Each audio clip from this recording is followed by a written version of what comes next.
జాను లిరి తన personal life గురించి చాలా కాంట్రవర్సీ అయింది.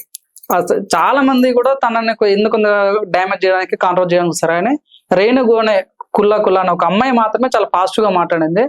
నిజంగా నీకు రేణుగోనే క్లోజా? నువ్వు కావాలని తనకి ఏమైనా మంచి పేరు రావాలని కొద్దిగా ప్రమోట్ చేస్తున్నావు తనని? నేను ఏ అమ్మాయికి మంచి పేరు రావాలని అని నేను అన్నాను. ఇప్పటి వరకు తిట్టిన అమ్మాయిల గురించి నాకు తెలుసు, మంచి అమ్మాయిల గురించి తెలుసు.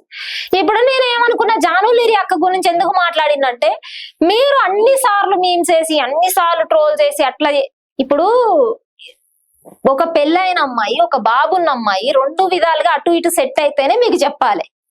ఇప్పుడు నేనైనా సరే నాకే పెళ్ళయింది అనుకో, నాకు ఒక బాబున్నాడు, ఇప్పుడు నేను ఒక అబ్బాయిని చేసుకుంటానంటే అటు సెట్ అయ్యి ఇటు సెట్ అయితేనే నేను ఒక మీడియా ఛానల్ కి ఇంటర్వ్యూ ఇవ్వగలుగుతా.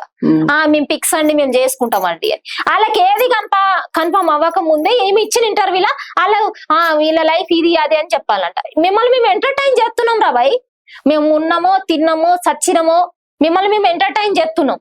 మీరు అదే అర్థం చేసుకోకుండా మా పర్సనల్ లైఫ్ లాక్కరావడం, పబ్లిక్ లో పెట్టడం, ఇది ఎంతవరకు కరెక్ట్ కాదు కదా. ఇప్పుడు ముందు ఇచ్చిన ఇంటర్వ్యూలలో ఎందుకు చెప్పలేదు పెళ్లి చేసుకుంటా అని అంటే, మీకు చెప్పి